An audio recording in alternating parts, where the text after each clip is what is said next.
I think we are still coming to terms with the economy given what's happened with COVID. We have supply chain issues. We still have COVID in our midst. We have workers who still haven't come back to work. And so I think corporations, governments are still managing that. It's obviously a global issue as well. It's not just inherent here in the United States. We see this globally. And so the hope would be things would catch up. Certainly we need help when it comes to some of the pricing, and I would say that one of the ways we could do that, we've already seen some legislation that moved through at the congressional level in terms of helping people with gas price gouging, also helping with insulin prices. Those are things that many Republicans voted no on, and Wagner voted no on, and so there have been some smaller types of legislation packages that the government has said, hey, let's help where we can, let's wait till the economy picks up, and then we can kind of stabilize things. I want to start off by saying that abortion is health care. And the overturning of Roe v. Wade, I never thought I would sit here in my 60s and say I have fewer rights now than I did when I was a teenager. So that is heartbreaking to me. It makes me very angry. And one of the things that I would say is that government should not be involved in a person's health care. That is between an individual and that person's health care provider. Government does not belong in an examining room or in an operating room. So that's the first thing I would say. The other thing I would say for states like Missouri who have restrictions in terms of no rape or incest as being part of the law, that is unconscionable to me. That is inhumane.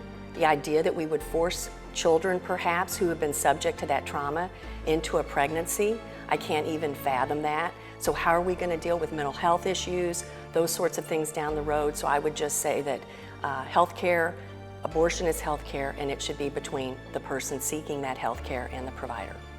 I have advocated for gun storage legislation. I've done that at the state level. And that seems to be very bipartisan, very common sense. I'm a common sense gun candidate. And so what we look for is things that both sides can agree on, but that has not advanced at the state level. Most recently, many Republicans, including Ann Wagner, voted against the active shooter alert system, also against the Domestic Terrorism Prevention Act.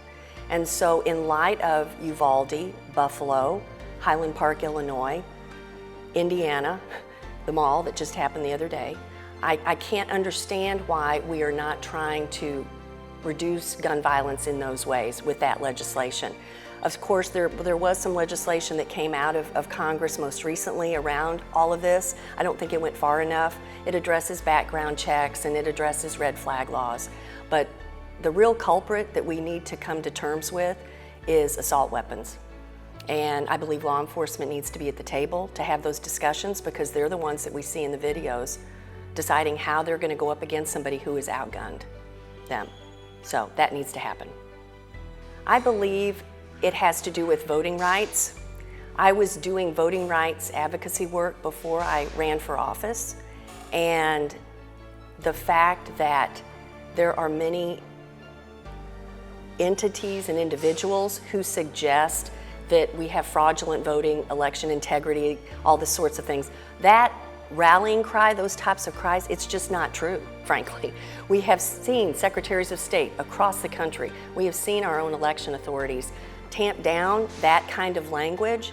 And so when you hear that, and then it suggests there are issues, and then we see state legislatures, Missouri is an example, passing legislation that makes it harder to vote. What needs to happen on the federal level is we need to vote for the For the People Act, and we need to vote for the John Lewis Voting Rights Advancement Act that shores up the Voting Rights Act of the 1960s and says, we aren't going to let this type of legislation move forward at the state level. We're going to protect our elections. We have good elections. Our election authorities have attested to that, and that's what we need to do at the federal level. For the last 100 years, I think most people, I would hope, would agree that human activity in terms of the Industrial Revolution, carbon emissions, all of that we've all experienced and we have enjoyed, it's having an effect on climate change. And certainly we don't have to see that. It's 100 and some odd degrees right now. It's not even August. Europe has a heat warning. We have wildfires burning across the globe. We have hurricanes. We have inclement weather that makes no sense in the middle of summer or winter. And so fossil fuels are the first step in kind of reacting to that. And one of the things we do is we tend to react to that. So what I would pledge is that we would become a leader in renewable energy, in green technology. We don't want China to get ahead of us on that. It means jobs, good jobs, and we need to save our planet, and that would be a way to do it. So we need to absolutely take a stand and be proactive in that regard. I think the minute that Justice Clarence Thomas's wife, Jenny Thomas, texted President Trump's Chief of Staff, Mark Meadows, and asked about January 6th, it became very apparent to many of us that the court was no longer apolitical, as we had hoped it was. Furthermore, we have justices who now serve, who during their nomination process indicated that they would keep Roe v. Wade intact, and we have seen that undone. And they have also lifted up what is coming down the pike when it comes to elections, perhaps same-sex marriage, birth control, a lot of different things that the vast majority of citizens in our country are in support of, and yet there's going to be an attempt to undo those things. So I would recommend, I would suggest and strongly support rethinking the court. What does that look like?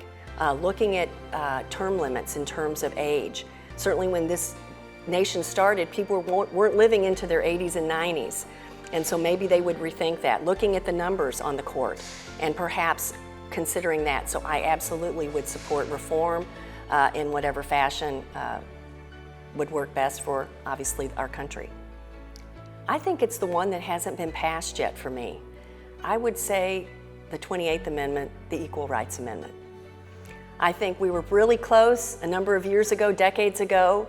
I think women specifically, who would obviously be most affected by the amendment, Equal Rights Amendment, and I actually had some legislation along these lines at the state level, talking about equal pay based on gender. You know, gender would not matter, and I was told by Republicans that that was controversial.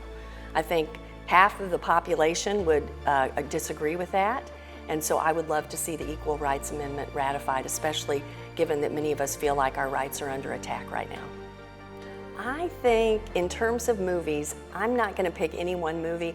I like holiday season, Christmas time, and all the movies, my family, we rewatch It's a Wonderful Life, Bishop's Wife, Holiday Inn, all of those holiday movies that kind of put you in the spirit of Christmas. So I would say that.